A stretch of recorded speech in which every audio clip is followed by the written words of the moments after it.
Welcome to butterfly lady junction. புதுசாகவே blouse தைக்கிறவங்களுக்கு வரக்கூடிய பொதுவான பிரச்சனை என்னென்னா ப்ளவுஸோட கழுத்து தைக்கிறது தான். ஏன்னா அவங்களுக்கு லூஸ் வர்றதுக்கும் சுருக்கம் வர்றதுக்கு நிறையவே வாய்ப்பு இருக்குது. இந்த வீடியோவில் புதுசாக தையல் கற்றுக்கிறவங்களுக்கு கழுத்து லூஸ் அடிக்காமல் சுருக்கம் இல்லாமல் எப்படி அழகாக தைக்கிறது, அதுக்கெல்லாம் எவ்வளோ பீஸ் கட் பண்ணணும், எப்படி நம்ம அழகாக ஃபினிஷிங் பண்ணணும் அப்படிங்கிறத இந்த வீடியோவில் சொல்லித்தரப்போகிறேன். நீங்கள் வீடியோக்களை புதுசாக வந்திருக்கீங்கன்னா சேனலை சப்ஸ்கிரைப் பண்ணி நோட்டிஃபிகேஷனை ஆன் பண்ணிக்கோங்க. அப்போ தான் அடுத்தடுத்த வீடியோஸ் உங்களுக்கு நோட்டிஃபிகேஷனில் வரும். சரி வாங்க ஃப்ரெண்ட்ஸ், வீடியோக்குள்ளே போகலாம். கழுத்து தைக்கணும் அப்படின்னா நம்ம அதுக்கு முன்னாடி பேக் பார்ட்டியும் ரெடி பண்ணியிருக்கணும், ஃப்ரண்ட் பார்ட்டியும் ரெடி பண்ணி வச்சுருக்கணும்.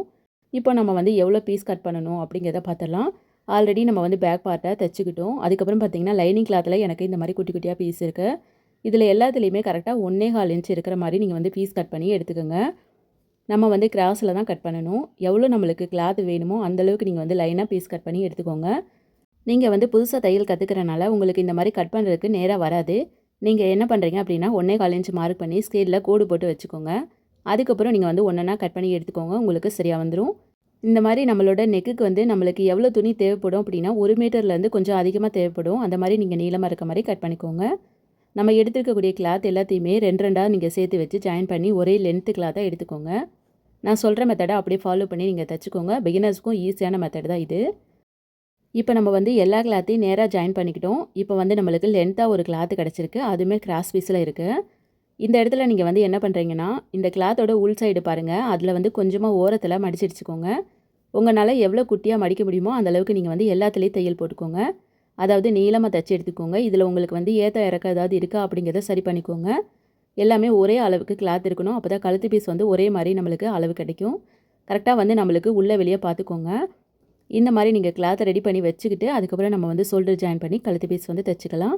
அடுத்ததாக நம்ம ஆல்ரெடி ஃப்ரண்ட் பார்ட் ரெடி பண்ணி வச்சுருக்கோம். பேக் பார்ட்டுக்கு மேலே நல்ல பக்கத்துக்கு மேலே ஃப்ரண்ட் பார்ட் எடுத்து வச்சுக்கலாம். ரெண்டுமே நல்ல பக்கம் உள் சைடு தான் இருக்குது. அப்போ தான் தைக்கும்போது திருப்பும்போது நம்மளுக்கு நல்ல பக்கம் வெளியே வரும். இந்த இடத்துல நீங்கள் 6 இன்ச்சில் தோள்பட்டையை ஜாயின் பண்ணிக்கோங்க. 2 கிளாத்தையும் சேர்த்து எடுத்து வச்சு ஜாயின் பண்ணிக்கோங்க. இதில் உங்களுக்கு அப் அண்ட் டவுன் இருக்கக்கூடாது. அதை நீங்கள் சரி பண்ணிவிட்டு தைச்சிக்கோங்க. நேராக இருக்க மாதிரி பார்த்துட்டு நீங்கள் அப்படியே நீங்கள் தைச்சிருங்க, கரெக்டாக வந்துடும். இந்த இடத்துல நீங்கள் 2 தையல் போட்டுக்கோங்க, சரிங்களா? அப்போ தான் உங்களுக்கு ஸ்ட்ராங்காக இருக்கும். நீங்கள் தைக்கும்போது அந்த ஆல்ட்ரு முன்ன பின்ன இருக்கக்கூடாது. அதனால் உங்களுக்கு கழுத்து லூஸ் அடிக்கிறதுக்கு நிறைய வாய்ப்பு இருக்குது. இப்போது நம்ம தோள்பட்டைக்கு 2 தையல் போட்டுக்கிட்டோம். நம்மளோட தோள்பட்டையும் நேராக இருக்குது. இப்போ நம்ம கழுத்து பீஸாக ஜாயின் பண்ணலாம். அதில் பார்த்திங்கன்னா நல்ல பக்கம் மேலே இருக்க மாதிரி எடுத்துக்கோங்க. உங்களோட கழுத்தோட ரவுண்டெல்லாம் கரெக்டாக இருக்கா அப்படிங்கிறதையும் பார்த்துக்கோங்க.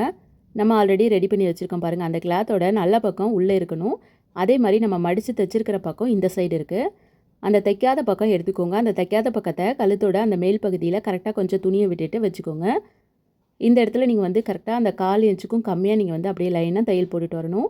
இதில் நீங்கள் கவனிக்க வேண்டியது என்னென்னா, நீங்கள் அந்த கிளாத்தை இழுக்கக்கூடாது, சரிங்களா? இழுக்காமல் நீங்கள் வச்சிங்கன்னா மட்டும்தான் உங்களுக்கு அந்த கழுத்து லூஸ் அடிக்காது. இதை நீங்கள் கரெக்டாக ஃபாலோ பண்ணிங்கனாவே உங்களோட ப்ளவுஸோட நெக் கரெக்டாக வந்துடும். இதே மாதிரி நீங்கள் அந்த கிளாத்தை மட்டும் அப்படியே அட்ஜஸ்ட் பண்ணி திருப்பி வச்சு கம்ப்ளீட் பண்ணிக்கோங்க. இந்த தையல் ஒரே மாதிரி வரணும். 1/2 இன்ச்லாம் பிடிக்கக்கூடாது, 1/4 இன்ச்சு பிடிச்சிங்கன்னா போதும். எண்டு வரைக்கும் நீங்கள் அப்படியே தைச்சிக்கோங்க. எண்டு வந்ததையும் கொஞ்சம் கிளாத்தை விட்டுட்டு அப்படியே நீங்கள் கட் பண்ணி விட்டுருங்க. இது மொதல் தையல், சரிங்களா? நம்ம மொத்தமாக எத்தனை தையல் போடுறோம் அப்படிங்கிறத நீங்கள் கவனிச்சுக்கோங்க. எண்டில் கொஞ்சம் கிளாத்தை விட்டுட்டு கட் பண்ணிக்கலாம். அடுத்ததாக நம்ம என்ன பண்ணணும்னா, நம்மளோட கழுத்தோட உள்பகுதியில் சின்னதாக இந்த மாதிரி நீங்கள் கட் பண்ணி விட்டுக்கோங்க. அப்போ தான் திருப்புறப்ப நம்மளுக்கு அந்த சுருக்கம் வராது. இப்போ 2வது தையல் நம்ம போட்டுக்கலாம். 2வது தையல் அதே சைடு தான், கழுத்தோட நல்ல பக்கம் எடுத்துக்கோங்க. இப்போ நம்ம லைனிங் குட்டி பீஸ் வச்சுருக்கோம் இல்லையா, அந்த பீஸுக்கு மேலே நீங்கள் லைனிங்கை அப்படியே நீங்கள் ஓரத்தில் தையல் போட்டுருங்க. அதாவது அந்த கழுத்து பீஸுக்கு மேலே ஓரமாக தையல் வரணும். அது நீங்கள் மெயின் கிளாத்தில் போடாமல் அந்த நம்ம கழுத்து பீஸ் வச்சுருக்கோம் இல்லையா, அதில் போட்டுக்கோங்க, சரியாக வந்துடும். லாஸ்ட் எண்டு வரை நீங்கள் தைச்சிக்கோங்க. இந்த தையல் நம்ம நெகத்தில் கீறி விட தேவையில்லை. இது நம்மளுக்கு அந்த ஃபினிஷிங் அழகாக கொடுக்கும். இந்த தையல் கண்டிப்பாக போட்டுக்கணும். இது 2வது தையல், ஓகேங்களா? அடுத்தது நம்ம 3வது தையல் எப்படி தைக்கணும் அப்படிங்கிறத பார்க்கலாம். அதே பக்கம் நீங்கள் திருப்பி எடுத்துக்கோங்க, நல்ல பக்கமே. இதில் நம்ம ஆல்ரெடி 1/4 இன்ச்சில் பீஸ் வச்சுருக்கோம் இல்லையா, அந்த பீஸை அப்படியே உள்பக்கம் திருப்பிட்டு அந்த கழுத்தோட ஓரத்தில் ஒரு தையல் போடுங்க. கரெக்டாக நீங்கள் நோட் பண்ணிக்கோங்க. நம்ம அந்த கிளாத்தை மட்டும் தான் உள்பக்கம் திருப்புறோம். அதில் நான் அந்த லைனிங் மேலே தெரியவே கூடாது, சரிங்களா? அப்படி இருக்க மாதிரி நீங்கள் தைக்கணும். லைனிங் வெளியே தெரிஞ்சிச்சுன்னா உங்களுக்கு அந்த ப்ளவுஸ் அசிங்கமாக தெரியும். அதே மாதிரி கழுத்தோட ஓரத்துலேயே தையல் வரணும். இதை மட்டும் நீங்கள் கரெக்டாக பண்ணிக்கோங்க. இது கொஞ்சம் புதுசாக தைக்கிறனால கொஞ்சம் மெதுவாக தைங்க. அதுக்கப்புறம் ஸ்பீடாக தைக்கிறதுக்கு வந்துடும். இதே மாதிரி லாஸ்ட் எண்டு வரைக்கும் நீங்கள் கம்ப்ளீட் பண்ணிவிட்டு அந்த பிசரை அப்படியே மடித்து விட்டு தையல் போட்டுக்கோங்க. இது பார்த்தீங்கன்னா 3வது தையல், சரிங்களா? அடுத்தது இன்னும் ஒரு தையல் போட்டோம்னா நம்மளோட ப்ளவுஸ் நம்மளுக்கு கழுத்து வந்துடும். அடுத்ததாக நம்மளோட அந்த கழுத்தோட ஓரத்தில் இன்னொரு தையல் போடணும் அப்படிங்கிறது உங்களுக்கு நல்லாவே தெரியும். ஏன்னா 2 தையல் கழுத்தோட வெளியில் தெரியும், உங்களுக்கு பார்த்துருப்பீங்க. இந்த தையல் வந்து போடும்போது நல்ல பக்கம் வந்து தைக்கும்போது அடியில் வந்து தையல் வந்து விழுகாது. அதனால் நம்ம என்ன பண்ணணும்னா, நல்ல பக்கம் இல்லாமல் ராங் சைடை திருப்பிக்கலாம். ராங் சைடு வந்து இந்த கழுத்தோட ஓரத்தில் தையல் போடும்போது நம்மளுக்கு சரியாக வந்துடும். உள் பக்கம் திருப்பணும் அப்படின்னா நம்மளுக்கு வந்து அந்த கிளாத்தோட அந்த லைன் வந்து தெரியும். இந்த லைனுக்கு மேலே நம்ம தையல் போடும்போது பார்த்திங்கன்னா அந்த கிளாத் வந்து எடுத்துக்காது. இதே மாதிரி நீங்கள் வந்து 4வது தையல் போட்டுக்கோங்க. நம்மளுக்கு அந்த சைடு வந்து 2வது தையல் வந்துடும். அதனால் நீங்கள் வந்து இந்த கிளாத்தோட எட்ஜ்லேயே நீங்கள் வந்து தைச்சிடுங்க. இது வந்து 4 தையல் சரிங்களா? நம்மளோட ப்ளவுஸோட கழுத்துக்கு 4 தையலில் நம்ம கம்ப்ளீட் பண்ணிட்டோம். நான் சொல்லிக் கொடுத்த மெத்தடை அப்படியே நீங்கள் ஃபாலோ பண்ணி உங்களோட கழுத்து பீஸாக தச்சு பாருங்கள். ரொம்பவே அழகாக சூப்பராக வரும். நான் சொல்லிக் கொடுத்தது உங்களுக்கு எந்த அளவுக்கு புரிஞ்சிருக்கு அப்படிங்கிறத கமெண்ட் பாக்ஸில் சொல்லுங்கள். அப்போ தான் மற்றவங்களும் இந்த வீடியோ பார்த்து தச்சு கற்றுப்பாங்க. இந்த வீடியோ உங்களுக்கு பிடிச்சிருந்துச்சுன்னா ஒரு லைக் கொடுத்துருங்க. இதே மாதிரி டெய்லரிங் வீடியோஸ்க்கு இந்த சேனலை ஃபாலோ பண்ணிக்கோங்க. நீங்களும் என்கிட்ட டெய்லரிங் கிளாஸ் கற்றுக்கணும் அப்படின்னா ஸ்க்ரீனில் நம்பர் கொடுத்துருக்கேன், கான்டாக்ட் பண்ணுங்கள். நீங்களுமே கிளாஸில் ஜாயின் பண்ணி தச்சு கற்றுக்கோங்க. நம்மளோட சேனலில் பார்த்தீங்கன்னா அடுத்தடுத்து புதுசாக தையல் கற்றுக்கிறவங்களுக்கு தேவையான டிப்ஸ் எல்லாத்தையுமே நான் வந்து லைனாக சொல்லிக் கொடுக்க போகிறேன்.